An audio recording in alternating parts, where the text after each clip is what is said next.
It is only the awareness of the body that makes love seem limited, for the body is a limit on love. The belief in limited love was its origin, and it was made to limit the unlimited.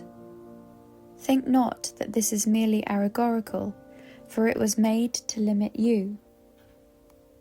Can you, who see yourself within a body, know yourself as an idea? Everything you recognize you identify with externals, something outside itself. You cannot even think of God without a body, or in some form you think you recognize. The body cannot know, and while you limit your awareness to its tiny senses, you will not see the grandeur that surrounds you. God cannot come into a body, nor can you join him there. Limits on love will always seem to shut him out and keep you apart from him. The body is a tiny fence around a little part of a glorious and complete idea. It draws a circle infinitely small around a very little segment of heaven, splintered from the whole, proclaiming that within it is your kingdom, where God can enter not. Within this kingdom the ego rules, and cruelly. And to defend this little speck of dust, it bids you fight against the universe. This fragment of your mind is such a tiny part of it that, could you but appreciate the whole, you would see instantly that it is like the smallest sunbeam to the sun, or like the faintest ripple on the surface of the ocean. In its amazing arrogance, this tiny sunbeam has decided it is the sun. This almost imperceptible ripple hails itself as the ocean. Think how alone and frightened is this little thought, this infinitesimal illusion, holding itself apart against the universe. The sun becomes the sunbeam's enemy that would devour it, and the ocean terrifies the little ripple and wants to swallow it. Yet neither sun nor ocean is even aware of all this strange and meaningless activity. They merely continue, unaware that they are feared and hated by a tiny segment of themselves. Even that segment is not lost to them, for it could not survive apart from them. And what it thinks it is in no way changes its total dependence on them for its being. Its whole existence still remains in them. Without the sun, the sunbeam would be gone. The ripple without the ocean is inconceivable. Such is the strange position in which those in a world inhabited by bodies seem to be. Each body seems to house a separate mind, a disconnected thought, living alone and in no way joined to the thought by which it was created.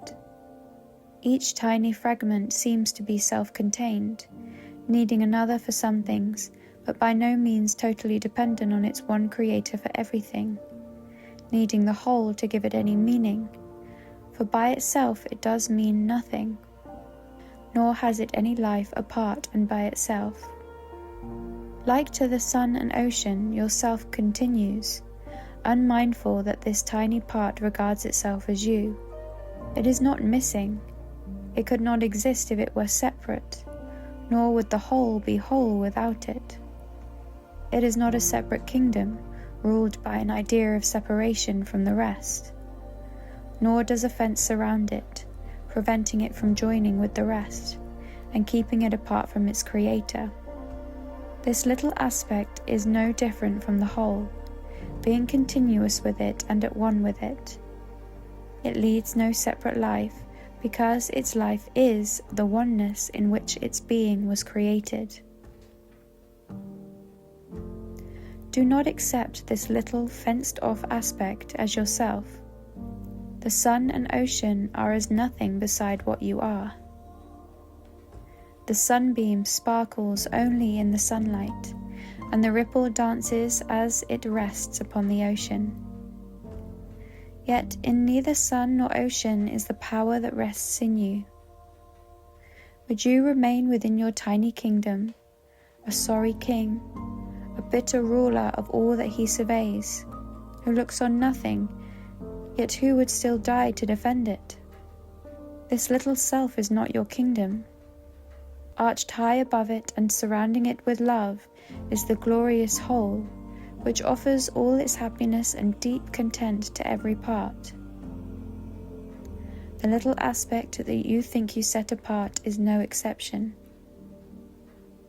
Love knows no bodies and reaches to everything created like itself. Its total lack of limit is its meaning. It is completely impartial in its giving, encompassing only to preserve and keep complete what it would give. In your tiny kingdom you have so little. Should it not then be there that you would call on love to enter? Look at the desert, dry and unproductive, scorched and joyless, that makes up your little kingdom, and realize the life and joy that love would bring to it from where it comes and where it would return with you. The thought of God surrounds your little kingdom, waiting at the barrier you built to come inside and shine upon the barren ground. See how life springs up everywhere. The desert becomes a garden, green and deep and quiet, offering rest to those who lost their way and wander in the dust. Give them a place of refuge, prepared by love for them where once a desert was. And everyone you welcome will bring love with him from heaven for you. They enter one by one into this holy place, but they will not depart as they had come, alone. The love they brought with them will stay with them, as it will stay with you. And under its beneficence, your little garden will expand and reach out to everyone who thirsts for living water, but has grown too weary to go on alone. Go out and find them, for they bring yourself with them, and lead them gently to your quiet garden and receive their blessing there. So will it grow and stretch across the desert, leaving no lonely little kingdoms locked away from love and leaving you inside. And you will recognize yourself and see your little garden gently transformed into the kingdom of heaven with all the love of its creator shining upon it. The holy instant is your invitation to love to enter into your bleak and joyless kingdom, and to transform it into a garden of peace and welcome. Love's answer is inevitable. It will come because you came without the body, and interposed no barriers to interfere with its glad coming. In the holy instant, you ask of love only what it offers everyone, neither less nor more. Asking for everything, you will receive it, and your shining self will lift the tiny aspect that you tried to hide from heaven straight to heaven. No part of love calls on the whole in vain. No Son of God remains outside his fatherhood. Be sure of this.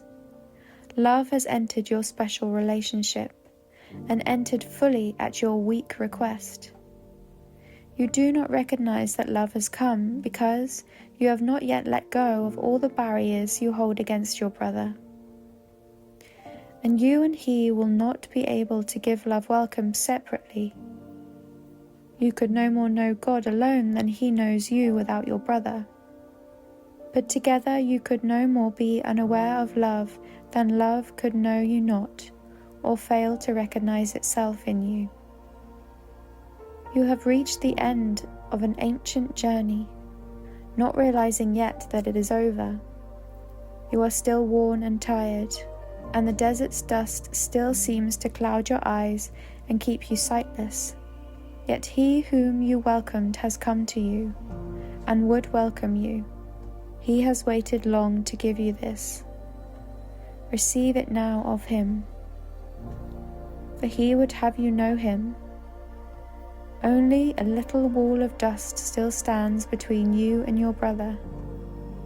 Blow on it lightly with happy laughter, and it will fall away. and walk into the garden love has prepared for both of you.